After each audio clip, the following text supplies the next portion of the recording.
بەڵێ بۆ پرسی بارودۆخی سیاسی عراق و هەم پرسی گەندەڵەکانی وەزیری نەوتی عراق لە ئەستۆدیۆ میانداری بەڕێز دکتۆر سەباح سوبحی ئەندامی پەرلەمانی عراقمان کردووە. دکتۆر بەخێر بێن. سپاس بۆ ئامادەبوونت.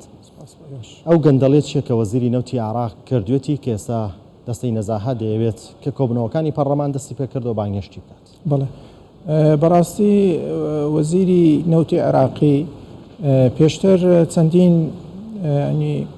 گەندەڵی کردووە و بە داتاش ینی ئەو گەندەڵیانە بریتین لە دەیان عقدی ئیستیسنایی مۆر کردووە لەگەڵ شەریکەی تۆتالی فەڕەنسی لەگەڵ پترۆفاک لەگەڵ عقدەچی کردووە سەبارەت بە دروستکردنی مینای فاو بۆری نەوت نێوان بەسرا لە بۆ ئوردون عقبە بەسڕی پێ دەڵێن. تەنها پرسی نەوت نییە، پرسی دیکەش هەیە. پرسی دیکەشە ئەوەش تایبەتە بە کەرتی نەوت تەوان هەمووی ئەوانە تایبەتە بە بواری نەوتی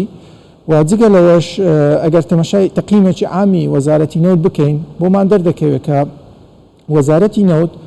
کاری تەنها بۆ ئەوە بووە کە زۆرترین بەرهەمی هەبێ ئەو بەرهەمەش تەسیر لە نوعیەتی کردووە، یعنی حتا خراپترین نوعی بنزینی عراقیە ئێمە نوعیەتی نەوتەکەمان کە دەردێت بە هیچ نەوعەک ناتوانێت لە بازار منافەسەی نەوتەکانی دیکە بکە وەکو نەوتی سعودیە قەتەریە، ینی زۆری بەرهەمهێنان تەسیری لەسەر ئەمە هەیە. بەڵێ جگە لەوەش چەند کاری دیکەی کردووە دەرەوەی ئەم بڵێن سەلاحیاتی خۆی ئەویش ئەوەیە کاری لەسەر دامەزراندنی چەند مەسفایەک بەبێ ئەوەی موافقەی بڵێن لیژنەکان وەرگێ بە شێوازێک کە پێویستی عێراق بەو مەسفایانە هەیە یاخودنا، یعنی بۆ نمونە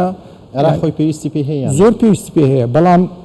تەوزیعی مەسفاکان ئایا چۆنە بۆ تەهیلی مەسفاکان نەکراوە. مەسەڵەن مەسفای بێجی بۆ لە ساڵی هەفتاکان و تاکو ئێستا هەر بەو شێوازە ماوە، یعنی هەندێک پرسیار هەیە ئەوانە دەچنە ژێرباری ئەم گەندەڵیە و ئەو پێشێلکاریانەی کە دەیکەن. تەمەشا دەکەین تاکو ئێستا عێراق بنزین هاوردە دەکات، مەعلەم خۆی دەبا ئێستا ئیکتیفای ذاتی هەبێ و بنێرێتە دەرەوەش، بەڵام تاکو ئێستا ئەو کێشەیە هەیە. بۆریەکانی نەوتی تاکو ئێستا یعنی ڕزیون ئەوەندەی کۆنن هی ساڵی هەفتاکانە بە هیچ نەوعەک تەهیل نەکرایە. لە یاسای ئەمنی غیزایی کە بۆ ئەخیرە ئێمە دەنگمان لەسەریدا 600 ملیار دینار تەرخان کراوە بۆ وەزارەتی نەوت، بەڵام ئێمە پرسیارێکی بۆ تەهیلکردنی قیتاعی نەوتی، یعنی جنابتان دەزان مەسلەی نەوت بەرهەمێنانی نەوت پێویستی بە ئەپدەیتکردنە، پێویستی بە چاکردنەوەی مەسفاکانە، پێویستی بە چاکردنەوەی ئەو بۆریە نەوتانەیە کە نەوت دەرەهێنن بە گواستنەوەی نەوتە، ئەوانە هەمووی پارەی پێویستە تاکو بتوانین بڵین چاک بکرێتەوە و بچێتەوە خزمەت. هەندێک مەسفا هەیە لە شەڕی داعشەوە کە لەو منتیقانە شەڕ کراوە وەکو بۆ نمونە بڵین بەلەت ئەو بیرەی کە بە ناوی بەلەدا لەوێن دەرێ تاکو ئێستا تەهیل نەکراوە، یعنی لە 2007ەوە تاکو ئێستا ئەو مەسفا ئەو بڵێن ئەو بیرە تەهیل نەکراوە و بەرهەمهێنانی نەوتی تیا ناکرێت، بەڵام ئێمە باش دەزانین کە بەرهەمهێنانی نەوتی تیا ئەکرێت، بەڵام خۆیان دەڵێن نە بەرهەمهێنانی نەوت تیا ناکرێت، ئەلغام هەیە شت هەیە ناتوانین داخل بین. چی لەکەنەوەی لێ بەرهەم دێ دەچێت بۆ گەندەڵی بەڕاستی، یعنی هەندێک نفوزی ئەحزاب و ئەوانەی کە لەو منتیقەیە کار دەکەن و ئەوانەی هەندێک فەسائلی مسلحە و میلیشات هەیە دەری دێنن و دەیفرۆشن بە ساختەی. ئەگەر ئەو پرسانە لەسەر وەزیری نەوت بە تەواوی ساغ بێتەوە لە پەرلەمان دەرەنجامەکەی چێ بێ بۆ وەزیر؟ دەرەنجامەکەی ئەوەیە دەنگ دەدەین لەسەر ئیقالەکردنی وەلادانی لە حکوومەت و دوای وەش چکە وەزیر حەسانەی هەیە، دوای ئەوەی لا دەدرێت لە پۆستەکەی خۆی مواجهەی قەزا دەکا بۆ گەندەڵیەکان و دەبێتە هۆی ئەوەی کە یعنی پرسیاری لێ دەکەن ئەو پارانە کە ڕۆشتووە چی لە هاتووە بە هەدەردانی پارە. بەڕاستی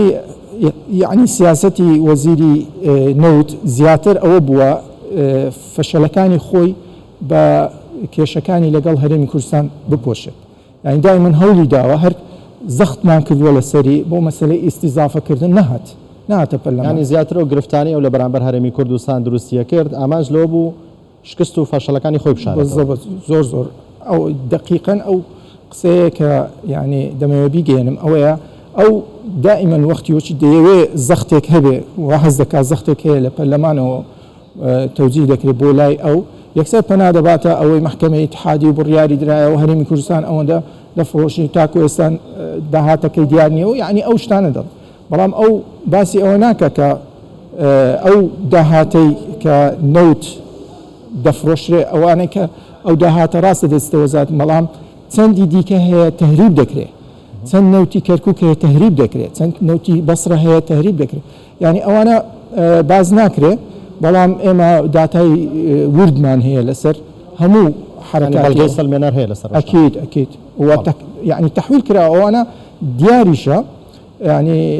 تەنها خۆشی نییە بەڵکو چەندین لایەنی سیاسی دیکە هەیە کە لە ناوەڕاست و لە خواروی عێراق کار دەکەن ئەوانش بە هەمان شێوە بۆ نمونە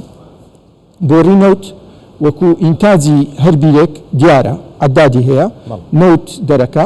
دەچێت بم بۆڕیە لە ئەخیری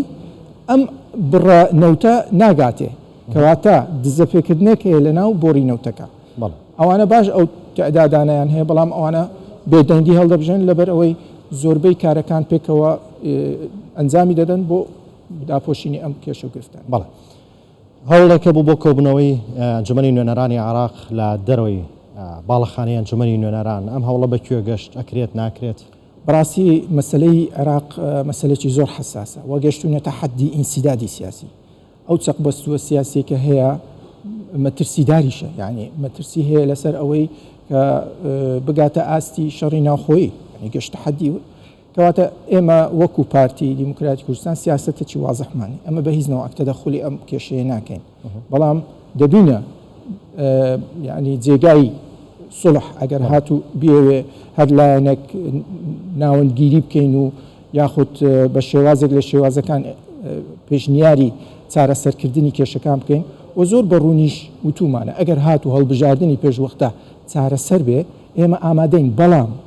سەرنجە بەمەرج آخر ئەو مەرجە گرنگترە لە ئەوەکە قسەکەمان چکە هەمویان دەڵێن ئێمە لەگەڵین بەمەرجێک ئەم نەتائیجی انتخاباتی داهاتوو یعنی جێگای قبول بێ لەلایەن هەموو لایەنەکانی دیکە ئەمە گرنگترین مووقفە کە پارتیمان کە شتەکە بە تەوازن و حکمەتی جەنابی سەرۆک بارزانی ئیسباتی کردووە کە بەخۆی سەنگی مەحەکە لە کێشە و گرفتەکانی عێراق وەکو ساڵی 2010 چۆن ئیتفاقی هەولێر بۆ هۆی ئەوەی پرۆسی سیاسی بەردەوام بێ و ئەو کێشەی نێوان ئەیاد عەلاوی و نووری مالکی کۆتای پێبێ بە هەمان شێوە داوا دەکەن کە هەولێر دووبارە بێتەوە ناو معادلەی سیاسی بێتە چارەسەرکردنی پرۆسی سیاسی لە ڕێز دکتۆر سەباح سوبحی ئەنجامی پەرلەمانی عێراق سپاس بۆ ئامادەبوونت لە سۆدی بۆ شرۆفەکانتان.